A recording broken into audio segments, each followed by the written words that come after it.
그러니까 게임에 대해서 이야기를 한다면 두 가지 케이스를 이야기를 좀 할 수 있을 것 같아요. 하나는 자녀들 간의 관계를 어떻게 설정할 것인가 하나 이슈가 있을 것 같고, 두 번째는 과연 게임을 막아야 되는가라는 이슈가 좀 있는 겁니다. 예를 들어서 제 그 경험을 한번 이야기를 좀 해주면, 저는 그 고등학교 1학년 때 1980년에 광주 민주화운동이 있죠. 고등학교 1학년 때이기 때문에 저는 그때 광주와 민주화운동을 직접 눈으로 목격한 이후에 삶에 대한 의미를 근본적으로 삶에 대해서 회의하게 됐고, 공부를 포기한 적이 있었어요.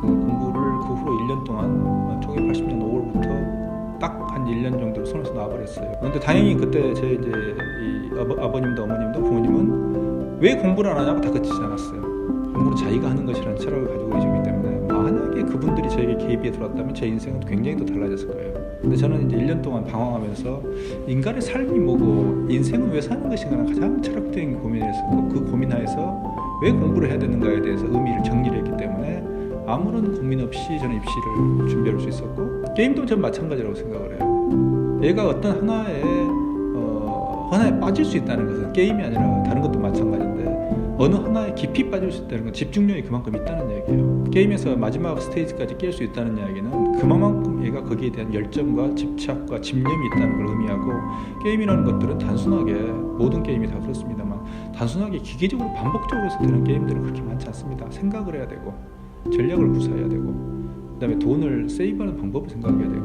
이런 거기 때문에, 그러면 제가 방황했던, 그리고 하나에 고민했던, 1년 동안 고민했던 과정과 똑같다고 볼 수 있는 거죠. 그러면 그걸 놔두면 오게 돼 있어요. 하나에 깊이 들어가면 반드시 오게 돼 있고, 예를 들면 나중에 인생에서 비즈니스가 될 수 있고, 학자가 될 수 있고, 또는 뭐 여러 가지 이제 인생의 삶의 길이 있는데, 다른 일도 그만큼 열정을 가지고 잘할 수 있다는 겁니다. 그래서 하나의 열정을 가진 애들은 다른 데도 열정을 가진 게 대부분 통용되는 법칙이기 때문에, 그러면 게임에 빠진다고 강제로 끌어내고 비난하고 이러보다는 인내심을 가지고 기다리는 이런 여유라든지 미덕이 필요한데, 불행하게도 한국의 부모들은 그 정도의 여유가 없다는 점, 이게 하나의 괴단이 어떤 중요한 문제라고 좀 생각을 하고 있고요.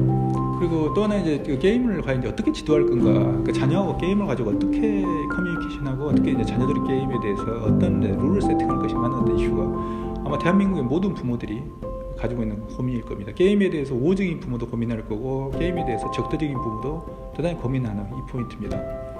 저는 자녀들하고 관계에 있어서 특히 자녀의 입장에서 두 가지 포인트로 좀 이야기를 할 수 있다고 생각합니다. 첫 번째는 뭐냐면, 결국에는 게임을 중심으로 게임의 교육자적인 관점을 자녀가 가져야 된다는 겁니다. 그건 뭐냐면, 교육자적 관점이란 뭐냐면, 예를 들면 자녀가 부모에게 게임을 가르친다고 했을 때, 저는 대단히 어떤 인상적으로 봤던 게, 핀란드에서 예전에 이제 게임을 가지고 하나 이벤트를 했을 때, 예를 들어 FPS 게임, 즉 슈팅 게임입니다만, 그런 슈팅 게임을 가지고 아들이 아빠를 가르쳐서 아빠들끼리 대전하는 그런 행사가 있었어요. 그럴 때 아들의 관점에서 아빠는 정말 서투르고 정말 아마추어죠. 그리고 그 게임에 나가서도, 대회에 나가서도 정말 서투르고 못해서 결국 졌고, 하지만 그리고 아들은 그 아빠를 보면서 정말 속이 타고, 정말 얼마나 복창이 터지겠습니까? 자기가 가면 간단히 해치울 걸 결국에는 버벅대다가 져가지고 스테이지에 내려왔을 때, 그때 근데 아버지와 아들은 서로 얼싸안고 너무너무 좋아했고, 아들은 아버지를 격려하면서 정말 잘하셨어요 라고 이야기를 했고, 난 그걸 보면서 정말 인상적이었어요.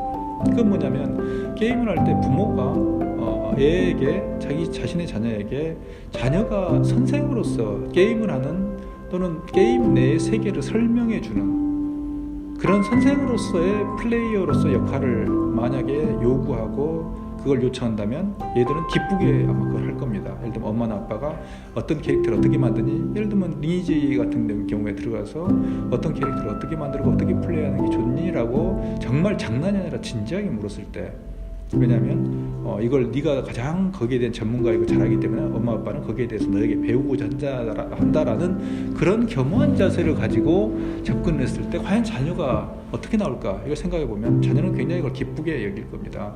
두 번째는 결국에는 게임에 있어서의 개발자적 관점이라는 겁니다. 그러니까 개발자적 관점이라는 건, 요즘 이제 창의성, 4차 산업혁명 시대의 창의성을 이야기하는데, 과연 게임을 어떻게 네가 바꿀 수 있니, 또는 자네가 즉 네가 개발하려고 하는 그 게임을 한번 생각해 보면 어떤 게 좋을까라는, 즉 창의자로서, 창작자로서의 어떤 관점을 요구한다는 거죠. 애들에게 끊임없이 그걸 묻는 거죠. 너는 이걸 어떻게 할까? 어떻게 개발하면 좋겠니? 너는 게임을 통해서 무엇을 배웠니? 너는 이걸 통해서 과연 세상이 어떻게 바뀔까라든지 게임이 가지고 있는 많은 다양한 측면들에 대해서 질문하고 그런 게임에 대해서 내용을 어떤 창작자로서의 변화를 가질 수 있는 그런 질문을 던져주는 거죠. 그러면서 애들이 단순한 플레이어가 아니고 생각하는, 즉 하나의 창작물이나 콘텐츠를 어떻게 창작할 것인가에 대한 관점을 가지게 되는 이 두 가지 포인트가 대단히 중요하다고 생각합니다. 즉 그러니까 하나를 보면 교육자로서의 관점, 즉 게임을 주체적으로 자기가 수동적인 플레이어라 능동적인 플레이어라고 볼 수도 있는 거죠. 그래서 부모에게 게임의 내용에 대해서 그러면 이제 얘가 그런 어떤 교육자로서 관점을 가지게 되면 그 게임이 가지고 있는 좋은 점과 나쁜 점도 알게 됩니다. 스스로 생각하기 때문에. 그리고 두 번째는 창작자로서의 관점. 이 두 가지를 어떻게 하면 가지게 하는가 하는 것들이 부모가 게임을 대하는 데 있어서 또는 자녀들의 게임을 지도하는 데 있어서 가장 중요한 관점의 두 가지 포인트라고 생각합니다.